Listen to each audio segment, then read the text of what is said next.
I am Leticia Carter, 30 years old and living the dream in my tiny but perfect downtown Chicago apartment. At least I was until last Sunday when my parents dropped a bomb over pot roast. Your sister will live in your apartment, they announced, like they were telling me the weather forecast. Their eyes dared me to object, but I just nodded and cut another piece of meat. Some battles are fought in the moment. Others require strategy, and sometimes you need to let a complete stranger open your door. If only they had asked first. Before I tell you this wild story, let me know where you are watching from.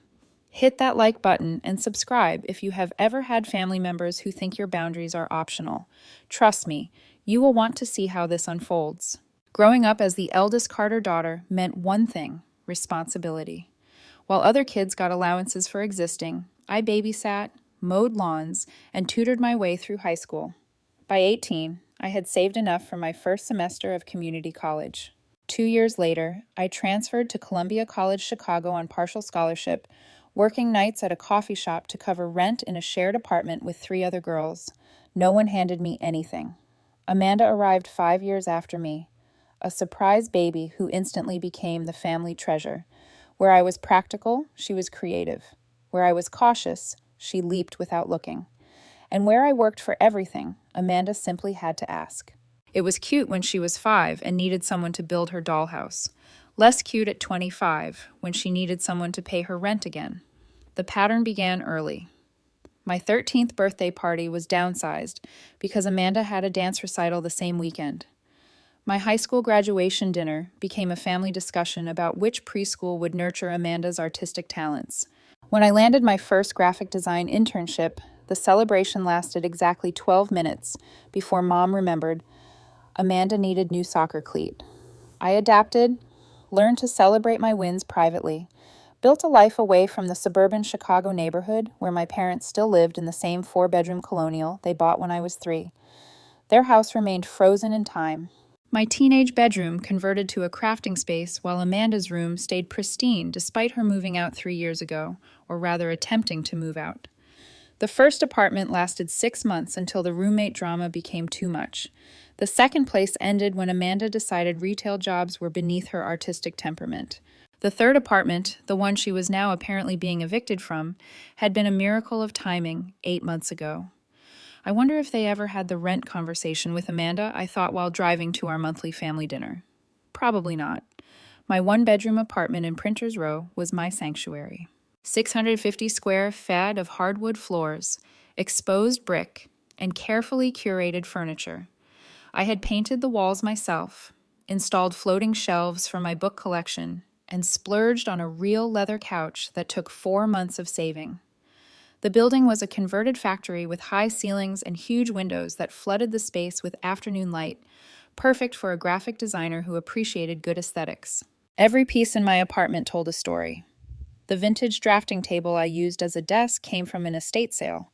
The mid-century credenza held my record collection and the turntable I restored. Even my dishes were deliberately chosen. Heath ceramics in a soft blue that made my morning coffee ritual feel special. My parents had visited exactly twice in the 3 years I lived there. Both times my mother had looked around with the tight smile that meant she was calculating how much everything cost and whether it was worth it. Now, sitting at their dining table with the same faded floral centerpiece they had used for a decade, I was answering the usual questions about my job at Vertex Creative. Yes, the healthcare client project was going well. No, I was not dating anyone seriously.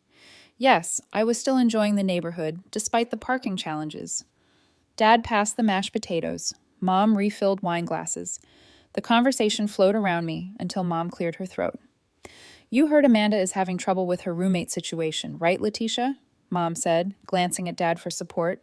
I nodded, mouth full of pot roast. Amanda had texted a long dramatic tale about her roommate Jessica being unreasonable about bills and boyfriends staying over. Well, they asked her to leave, Dad continued, setting down his fork with authority. She has until the end of the month. That is unfortunate, I said cautiously, already feeling the familiar tightening in my chest. Do you have any leads on new places? My parents exchanged one of their looks, the kind that had preceded every unwelcome announcement of my childhood. The thing is, rental prices are outrageous right now, Mom said.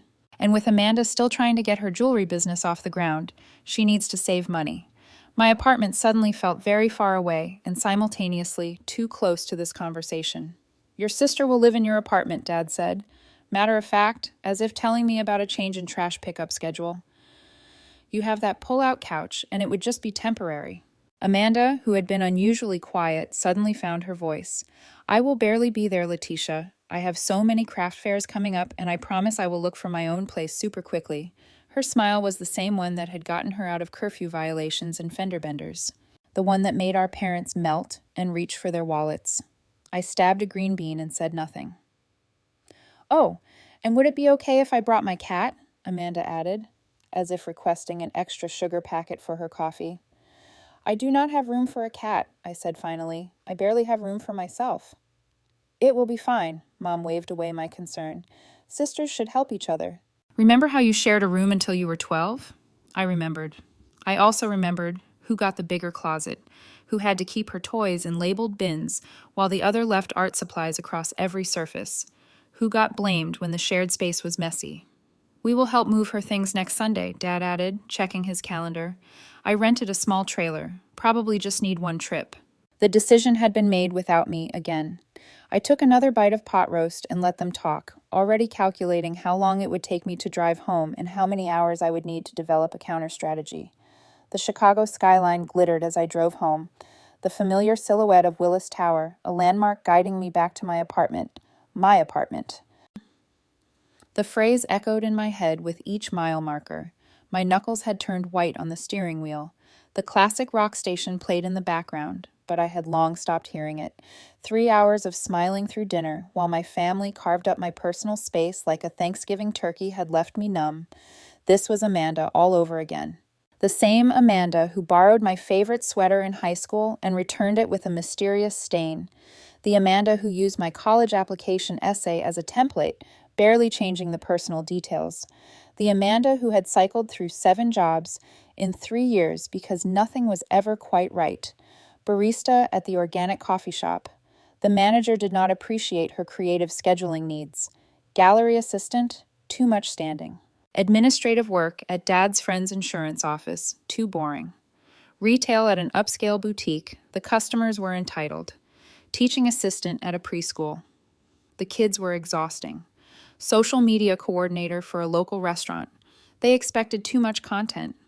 Her current gig selling handmade jewelry on Etsy and at local craft fairs was going to be different, according to Amanda. This was her true passion, just like photography had been last year and screenwriting the year before that. I pulled into my assigned parking space and sat for a moment, breathing deeply. My therapist would be proud.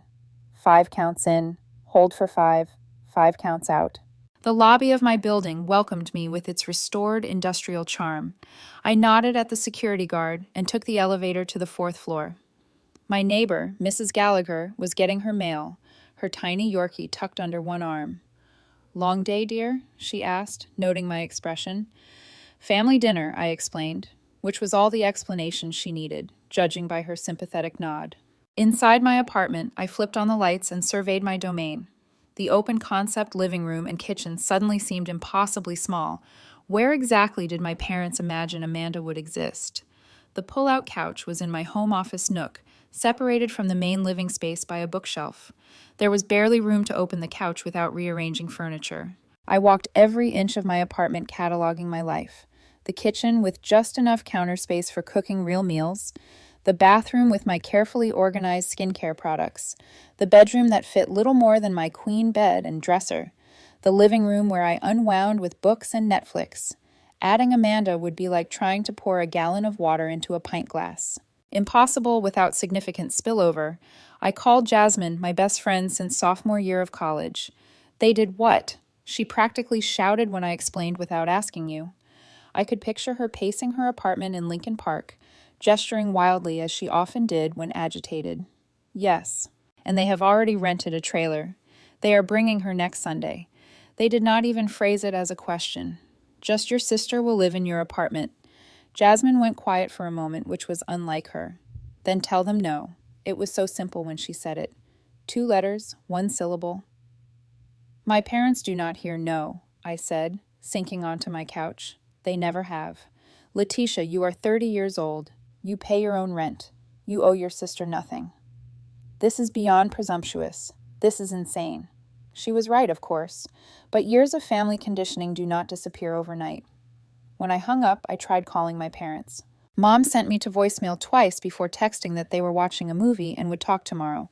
I texted instead, attempting to reason with them. Me? I really think we should discuss this apartment situation more. My place is very small. Mom, it will be cozy. Sisters bonding again. It will be good for both of you. Me? I work from home 3 days a week. I need my office space. Mom, Amanda is very considerate. She will work around your schedule. The same Amanda who had played guitar at 3 o'clock in the morning during my finals week. The Amanda who considered headphones optional when watching reality television. That considerate Amanda. I texted my sister directly. Me? Amanda, I know you are in a tough spot, but my apartment really is too small for 2 people. Amanda, Mom and Dad already told me it was fine. Do not be so selfish, Leticia. It is just for a little while. Me? How long is a little while? Amanda ID until I figure things out. My jewelry is really starting to take off. I just need to build my Instagram following. Me? What about your cat? I cannot have a cat here. Amanda Whiskers is super chill. You will not even notice him. Me? I do not have space for a litter box or cat food or cat hair on everything. Amanda, whatever. Mom said it would be fine. Of course she did. Sleep evaded me that night. I tossed and turned, imagining my carefully constructed life, dismantled piece by piece. The project deadline looming at work seemed suddenly insurmountable alongside this new family drama. My team at Vertex Creative was counting on my designs for the healthcare client presentation on Friday. The concept boards were nearly finished, but I still needed to refine the typography and color palette. My boss had entrusted me with this major account after just 18 months at the company, a vote of confidence I was determined to validate. The next morning, Tyler from the copywriting department noticed my distraction immediately. Rough weekend? He asked, setting a coffee on my desk. The good stuff from the cafe downstairs, not the office sludge. Family stuff, I mumbled, grateful for the caffeine. Nothing I cannot handle. But could I handle it? The question followed me through meetings and design revisions. By Wednesday, the stress had manifested as a persistent headache behind my right eye. You seem off, Leticia, Catherine, my boss, said after I fumbled through an internal presentation. Everything okay with the WellPath project? Catherine was 45, impeccably dressed, and had worked her way up in advertising when women were still being asked to make coffee in client meetings. She did not tolerate excuses, but had shown me unexpected kindness when I had strep throat last winter. Just some personal stuff, I assured her. The presentation will be perfect by Friday. She studied me for a moment. Family or relationship? Was I that transparent? Family, I admitted. Boundaries being crossed. She nodded once. Handle it. Whatever you need to do. Your work is too good to be compromised by other people's drama. Those words echoed as I stared at my ceiling that night. Handle it. Whatever you need to do. The solution began to form, nebulous at first, then gaining clarity with each passing hour. By morning, I knew exactly what I needed to do, or rather, what I needed to not do. Sunday night's family dinner revelation had set off a chain reaction. By Monday morning, I had 17 text messages from my mother detailing what Amanda would need in the apartment. By Tuesday, my father had emailed a spreadsheet of Amanda's furniture with dimensions, asking which pieces would fit in my place. The correct answer was none, but that detail seemed irrelevant to them. I decided to approach the building management about visitor policies, hoping for some bureaucratic rule that would save me. Richard Gomez, the building manager, was arranging maintenance schedules in the small office off the lobby when I knocked. Miss Carter, what can I do for you? He asked, gesturing to the chair across from his desk. I settled in, explaining my predicament as professionally as possible. So, officially, how long can guests stay before they need to be on the lease? Richard adjusted his glasses. Technically, visitors should not stay more than 14 consecutive days without being added to the lease, but enforcement is complaint-based. He leaned forward. Is your guest going to be disruptive? I considered my sister's history. Potentially. He nodded knowingly. Well, adding someone to the lease requires management approval, income verification, and an additional security deposit, and we would need to convert your lease from a one-bedroom to a two-bedroom rate. The information was useful, though not as immediately helpful as I had hoped. I thanked Richard and headed for the elevator, deep in thought. As the doors opened on the fourth floor, I nearly collided with a tall man carrying a moving box. "Sorry about that," he said, stepping back. The box balanced precariously in his arms. "No problem," I replied automatically, reaching out to stabilize the wobbling container. "Moving in?" He nodded, adjusting his grip. 4E. Just transferred here for work. 4E was directly across from my apartment. "I am your neighbor then, Leticia Carter." I offered my hand after he set the box down. "Marcus Reynolds," he replied, shaking it. "Any tips for a Chicago newcomer?" Something about his direct gaze and easy smile made me pause. "Do you like deep dish pizza?" "Is that a trick question?" He laughed. "Because I am contractually obligated as a New Yorker to say no, but I am willing to be converted." "Giordano's delivers to this building," I found myself saying. "Maybe once you are settled in, we could order in. Consider it your official Chicago initiation." The spontaneous invitation surprised me as much as him, but his quick acceptance felt right somehow. 2 nights later, we sat in my apartment with an embarrassing amount of pizza between us. I had cleared my dining table of work materials, a rarity that showcased how little I entertained. Marcus proved to be an excellent dinner companion. He told stories about growing up in Queens, his work as a security consultant for businesses, and his recent transfer to the Chicago office. I shared sanitized versions of my graphic design projects, neighborhood recommendations, and carefully curated anecdotes about my family until my phone buzzed for the 12th time that evening, and I could not hide my grimace. "Everything okay?" Marcus asked, concern evident. Perhaps it was the wine. Perhaps it was the mounting pressure. Perhaps it was simply finding a neutral party who might understand. Whatever the reason, I found myself explaining the entire situation with my family, and Amanda's imminent arrival. To his credit, Marcus did not immediately offer solutions or minimize my concerns. He just listened, occasionally asking clarifying questions. "So, they never actually asked if she could stay with you? Just announced it?" I nodded, refilling my wine glass. "My whole life with them, honestly." "That must be incredibly frustrating," he said thoughtfully. "What are you going to do?" "I have tried reasoning with them. They do not listen. I have tried explaining the physical limitations of the space. They think I am being selfish. I have even mentioned the lease restrictions. They suggested I just not tell the management." My fingers traced the rim of my glass. "I think I am just going to have to let this play out differently than they expect." "How so?" "I am considering not being here when they arrive on Sunday." Marcus raised an eyebrow. "That is certainly one approach. Would it help, though?" I shrugged. "Probably not long term, but it might make the point that they cannot steamroll me." He nodded thoughtfully. "In my line of work, we talk a lot about security systems and protocols, but the most important security measure is always psychological, setting clear boundaries and consequences." The conversation shifted to other topics, but that phrase stuck with me: clear boundaries and consequences. The rest of the week passed in a blur of work deadlines and increasing anxiety. My presentation for the healthcare client went well, but I barely registered Catherine's approving nod as the clients left. My mind was too full of Sunday's approaching confrontation. Thursday night brought a panic attack, my first in over a year. I sat on my bathroom floor at 2 o'clock in the morning, counting my breaths and trying to slow my racing heart. The familiar thoughts circled like vultures. I am a bad daughter. I am a bad sister. I should just go along with it. It would only be temporary. Why am I making this so difficult? My therapy session on Friday was a lifeline. Dr. Lillian Chen had been helping me work through my people-pleasing tendencies for nearly a year. "What would happen if you simply said no?" she asked after I recounted the week's developments. "They would ignore it. They would still show up with her things, and then I would feel forced to let them in." "Would you, though?" she pressed gently. "Are they physically stronger than you? Do they have a key to your apartment?" "No." But the trail of implications hung in the air between us. "Leticia, you have been giving your power away to your family for years. They are used to you accommodating their wishes regardless of your own needs. The only way to change that dynamic is to change your behavior. She made it sound so simple. The key insight came later that evening as I was leaving my building and saw Marcus testing a small security camera by his door. He explained it was a simple motion-activated model that sent alerts to his phone.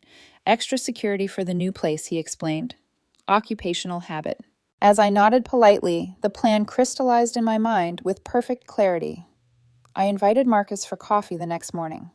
The local cafe, 2 blocks from our building, had become a weekend ritual for me. Their cardamom lattes and almond croissants, a necessary indulgence. He arrived precisely on time, dressed casually in jeans and a gray Henley. Something about his measured movements suggested military background, though he had not mentioned it. "Thanks for meeting me," I said, after we had settled at a corner table. "I have an unusual favor to ask." His expression remained neutral, waiting for me to continue. "Remember my family situation?" I explained my plan, watching his face for signs of judgment or reluctance. Instead, I saw thoughtful consideration. "So, you want me to pretend to be your roommate when they arrive?" he clarified. "Yes, just answer the door. Act confused about who they are and stall until I get there." "What is your end goal?" he asked, stirring his coffee methodically. The question caught me off guard. My end goal? To not have my sister move in?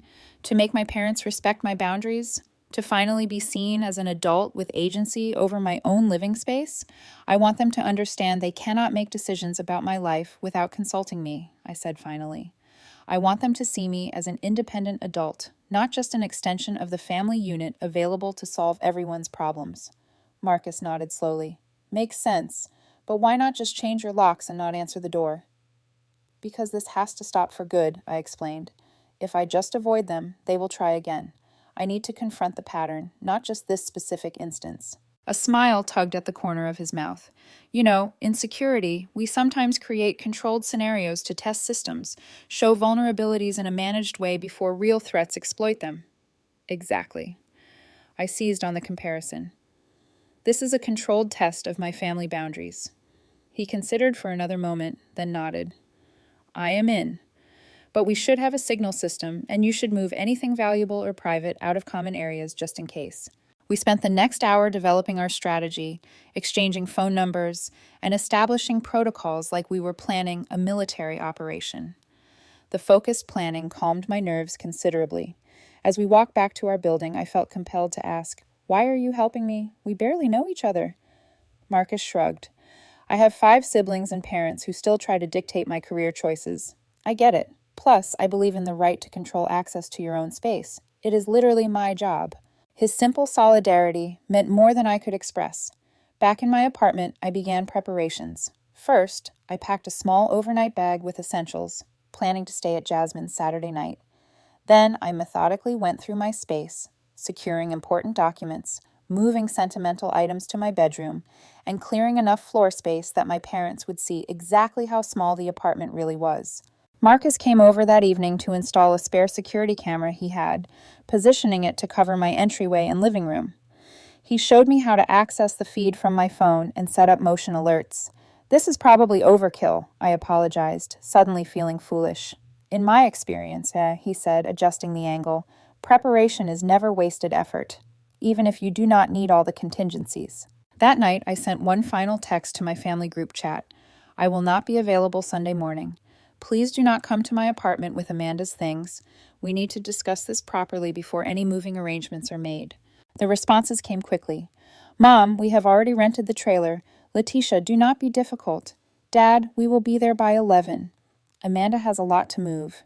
Amanda cannot wait to be roomies again, just like old times."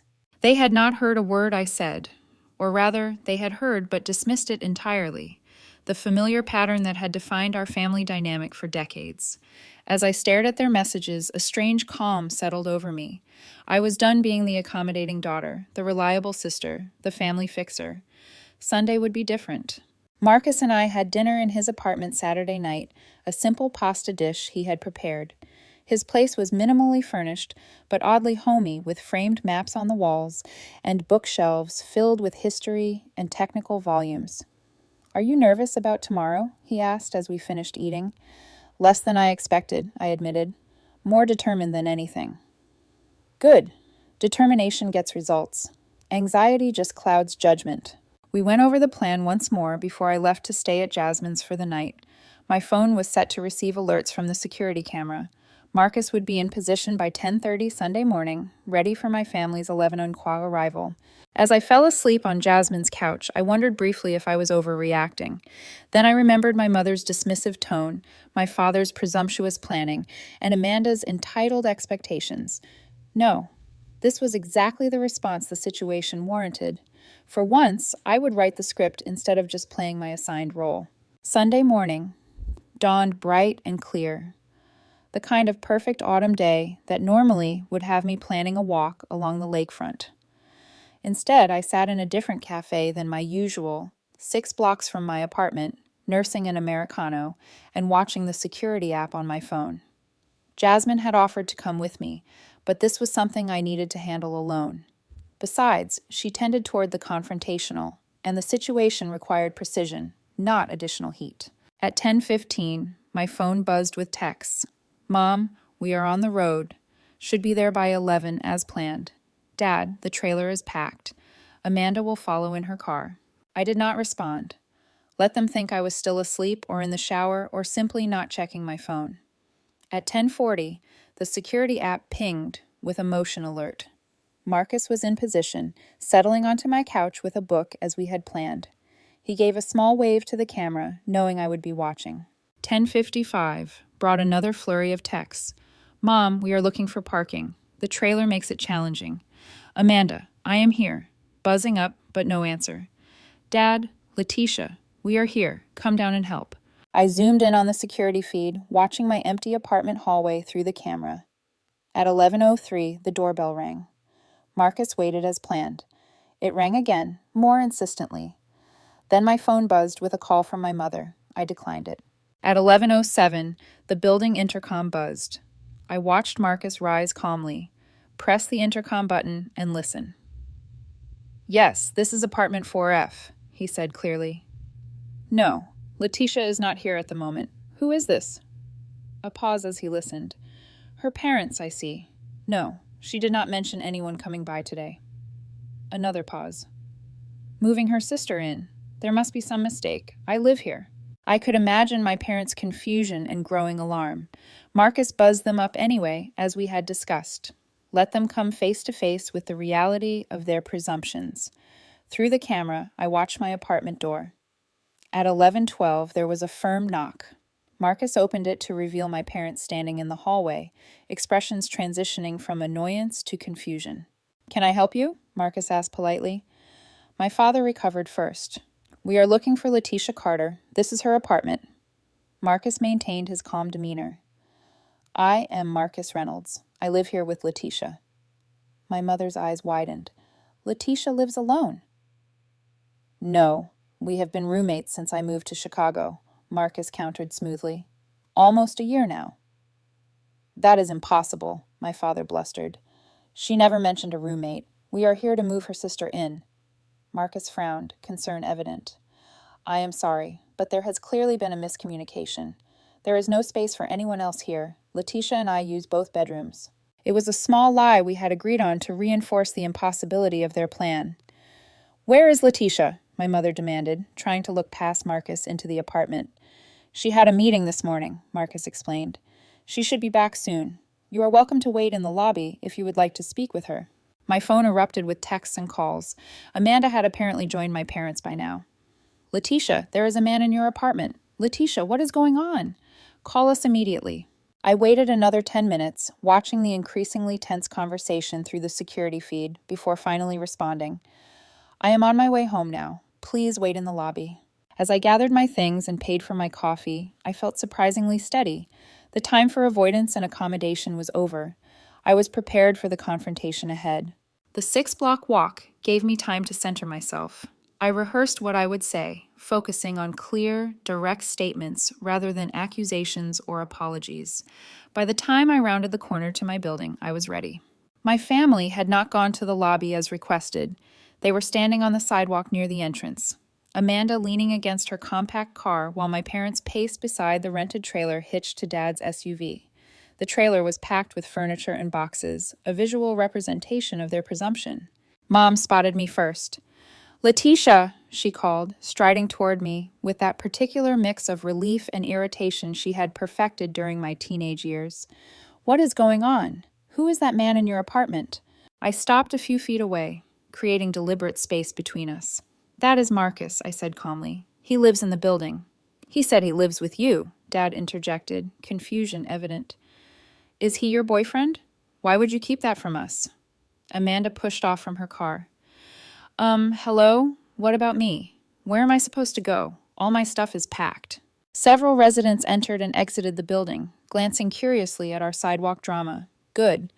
Witnesses might help moderate my family's reactions.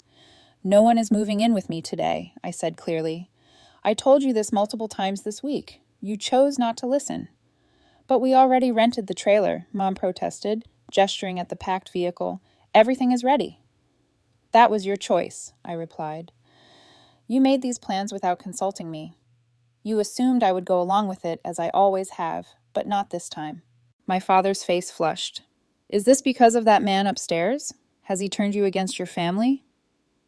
The accusation was so absurd, I almost laughed. "No, Dad. This is because for 30 years, you and Mom have made decisions about my life without my input. You have volunteered my time, my space, and my resources without asking. You have prioritized Amanda's needs over mine consistently, and I have let you because I wanted your approval. But I am done with that pattern." Amanda's eyes welled with tears, right on cue. "I cannot believe you would leave me homeless, Leticia. Where am I supposed to go?" "The same place anyone else goes when they need housing," I said, not unkindly. "You find an apartment you can afford. You get roommates through proper channels. You budget and plan." "She is your sister," Mom hissed, stepping closer. "Family helps family." I stood my ground. Yes, they do. But help is not the same as enabling. And it is not help if it is demanded rather than requested. A small crowd of neighbors had gathered at a discreet distance, pretending not to listen while obviously absorbing every word. I turned to address my parents directly. "I would like you both to come upstairs so we can talk privately." "Amanda," I added, "you should call Brittany. Did not she offer you her spare room last month?" Amanda's surprise confirmed my guess. We had the same social circles in high school, and I still saw occasional updates through mutual friends. Brittany had mentioned having a room available during the brief conversation we had at a mutual friend's birthday party. "How did you know about that?" she asked. "I pay attention," I replied simply. My parents followed me silently to the elevator. The fight temporarily drained from them. Marcus texted that he would clear out to give us privacy, but I asked him to stay. His presence would help keep the conversation productive. The real confrontation was just beginning. The elevator ride to the 4th floor was silent and tense. My mother stared fixedly at the floor numbers as they lit up, while my father repeatedly checked his watch as if time itself was inconveniencing him. When we entered my apartment, Marcus was waiting in the living room, his posture relaxed but alert. I made quick introductions. "Mom, Dad, this is Marcus Reynolds, my neighbor from across the hall. Marcus, these are my parents, Ellen and Robert Carter." Handshakes were exchanged with palpable reluctance. "Could we speak privately?" my mother asked pointedly, glancing at Marcus. "Marcus can stay," I said firmly. "He has been kind enough to help me with this situation." "By pretending to live here," my father challenged. "By lying to us." Marcus met his gaze evenly. "By respecting Leticia's boundaries when others would not." The blunt assessment hung in the air. I gestured toward my small living room. "Please sit down. We need to talk about what happened here today, and, more importantly, why it happened." My parents perched uncomfortably on my couch. I took the armchair while Marcus leaned against the kitchen counter, present, but giving us space. For 30 minutes, I spoke more honestly to my parents than I had in years. I explained how their pattern of making decisions for me had eroded my autonomy and self-confidence, how their consistent prioritization of Amanda's needs had taught me my feelings were secondary, how their dismissal of my objections about the apartment situation was the breaking point in a lifetime of similar dismissals. To my surprise, they actually listened, Perhaps it was the shock of the morning's events, or the presence of an outsider, or simply the fact that I was speaking with a conviction they had rarely witnessed. When I finished, my mother spoke first. "We thought we were helping," she said quietly. "We never meant to make you feel less important." "I know," I acknowledged. "But impact matters more than intent, and the impact has been significant." My father cleared his throat. "The trailer rental is non-refundable," he noted, his practical nature emerging even in crisis. "I suggest you use it to take Amanda's things to storage," I replied, "or to Brittany's, if that option works out." A text alert sounded. My mother checked her phone. "Amanda says Brittany can take her for 2 months while she figures things out," she reported, her tone suggesting this was a poor substitute for my apartment. "That is good news," I said sincerely. "I hope she takes advantage of the opportunity." "So that is it?" my father asked, an edge to his voice. "You just decide family does not matter anymore?" I leaned forward, meeting his gaze directly. Family matters enormously. That is why relationships within families need to be based on mutual respect, not obligation or guilt. I love you both. I love Amanda. But loving someone does not mean letting them make decisions about your life without your consent. My mother's eyes glistened with unshed tears. "I thought we were close. I thought you would want to help your sister." "We can be close without being enmeshed," I said gently. "I am happy to help Amanda in ways that work for both of us, but moving her into my apartment without discussion was never going to be one of those ways." A tense silence settled over the room. Marcus quietly excused himself to the kitchen, giving us the illusion of privacy while remaining supportive through his presence. Finally, my father stood. "We should check on Amanda," he said stiffly, "and deal with the trailer." I nodded, rising as well. "I think that is best." "Will you come to dinner next month?" my mother asked, vulnerability replacing her usual certainty. "Yes," I said, "but things will be different going forward. I need you to respect my boundaries, or I will need to create distance to protect them." They left with awkward hugs and lingering tension. Through my window, I watched them rejoin Amanda on the sidewalk. The animated conversation suggested she was not taking the change in plans well. Eventually, they all got into their respective vehicles and drove away, the half-empty trailer rattling behind my father's SUV. Marcus emerged from the kitchen. "That went better than expected," he observed. The relief hit me suddenly, and I sank onto my couch. "Did it? I cannot tell if anything actually changed." He sat beside me, careful to maintain appropriate distance. "Change takes time, but you stood your ground. That is the critical first step." As the adrenaline ebbed, exhaustion took its place. I had been preparing for this confrontation all week, and now that it was over, I felt drained. "Thank you," I said sincerely. "I could not have done this without your help." His smile was warm and genuine. "Yes, you could have, but I am glad you did not have to." The silent apartment felt like my own again, a sanctuary rather than contested territory. For the first time in days, I could breathe freely within its walls. Later that afternoon, my phone buzzed with a text from Amanda. "Thanks for nothing. Mom and Dad are making me put everything in storage except what fits in Brittany's spare room. Hope you are happy." I considered various responses before settling on simple honesty. "I am sorry you are disappointed. I hope you find a good living situation soon. Let me know if you want help apartment hunting once you have saved some money." Her reply came hours later, after I had already prepared for the week ahead and was settling in with a book. "Whatever.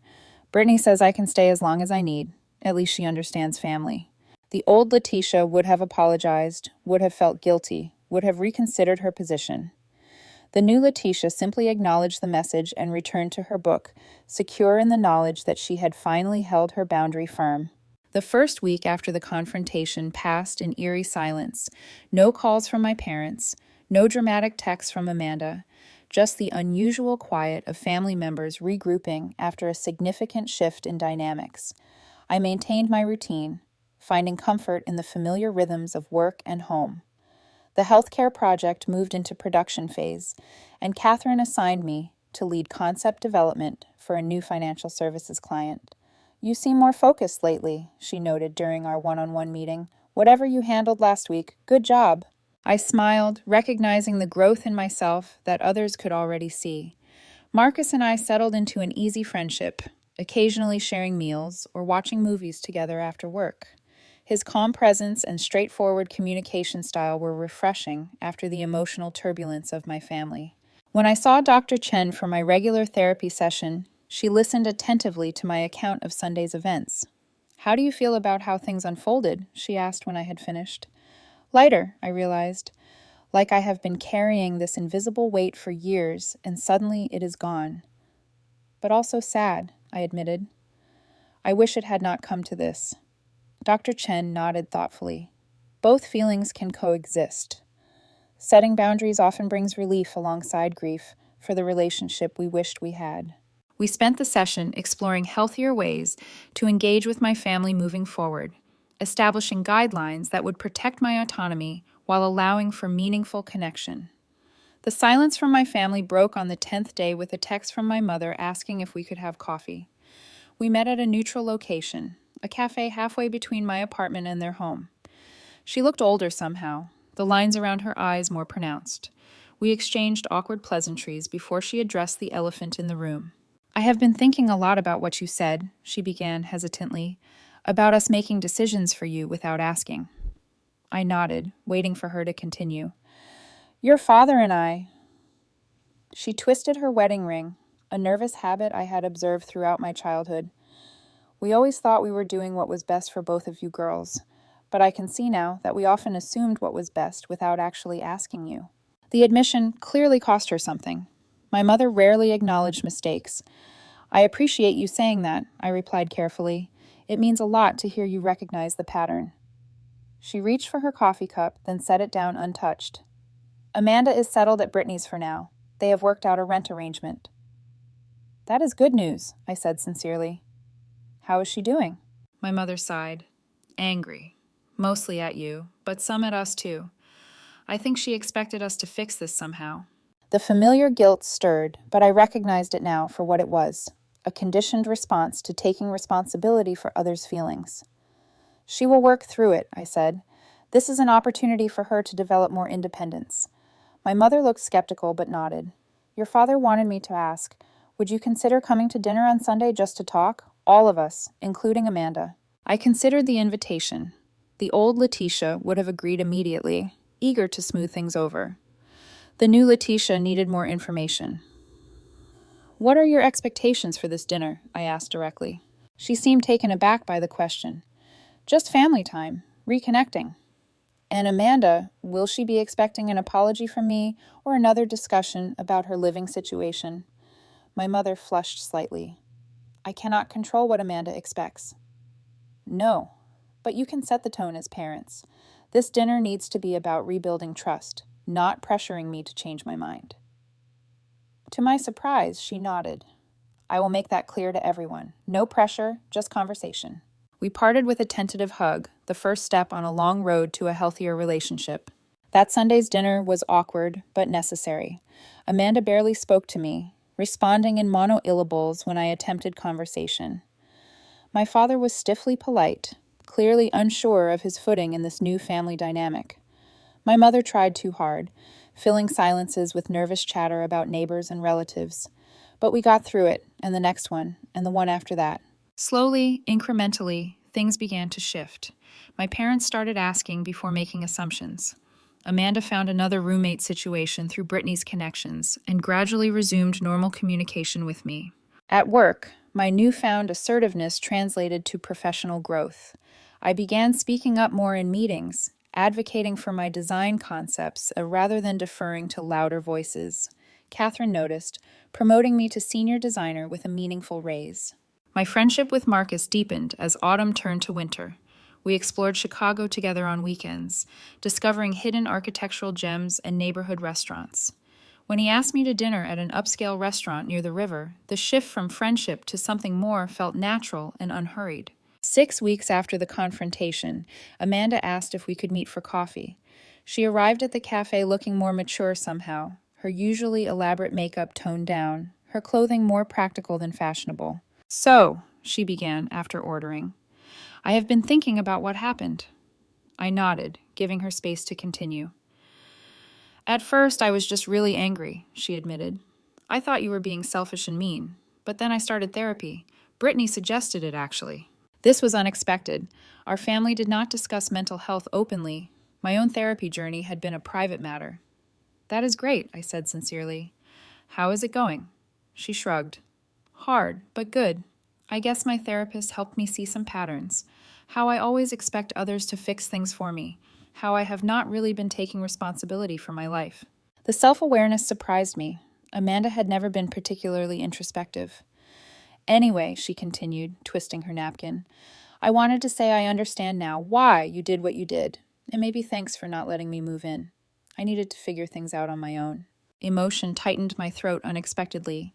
"Thank you for telling me that. It means a lot." We talked for nearly 2 hours, more honestly than we had in years, about our childhood, our parents' different expectations for each of us, our struggles and aspirations. For the first time, I saw my sister as a complex individual rather than just the favored child who complicated my life. By Christmas, a new family equilibrium had established itself. Not perfect, but healthier. My parents suggested a family therapy session, which proved surprisingly productive. The therapist helped us identify and name the dysfunctional patterns that had defined our relationships for decades. "It will take time," the therapist reminded us. "These patterns developed over 30 years. They will not resolve in 3 months." But we were trying, all of us. That counted for something significant. Marcus joined us for Christmas dinner, his steady presence a reminder of how this journey had begun. My parents welcomed him warmly, having long since forgiven his role in the apartment confrontation. Amanda brought her new roommate, a sensible graduate student who seemed to be a stabilizing influence. Looking around the table at my imperfect, evolving family, I felt a profound gratitude. The painful confrontation had been necessary to break the old patterns and create space for something healthier to grow. Later that night, sitting with Marcus on my couch in my still blissfully single-occupancy apartment, I reflected on the journey. "Do you regret it?" he asked. "The way things unfolded that day?" I considered the question carefully. "No," I decided. "It was messy and uncomfortable, but necessary. Sometimes you need to disrupt the system to reset it." He nodded, understanding as always. In security, we call that a controlled breach. Sometimes you have to break something to make it stronger. As the new year approached, I realized how much had changed. In just a few months, I had found my voice, not just with my family, but in all areas of my life. I had learned that true love, whether familial or romantic, respects boundaries rather than ignoring them. I had discovered that standing up for myself did not mean losing connection with others, but rather created the foundation for more authentic relationships. The journey had not been easy, and it was far from over. Old patterns still emerged occasionally, requiring conscious effort to redirect. But the direction was clear now, the path illuminated by hard-won wisdom. Have you ever had to take a difficult stand with family to protect your own boundaries? I would love to hear your stories in the comments. Sometimes the hardest conversations lead to the most meaningful growth. If this story resonated with you, please hit the like button and subscribe to hear more reflections on family dynamics and personal growth. Thank you for sharing this journey with me. And remember, your space, both physical and emotional, is yours to define and protect.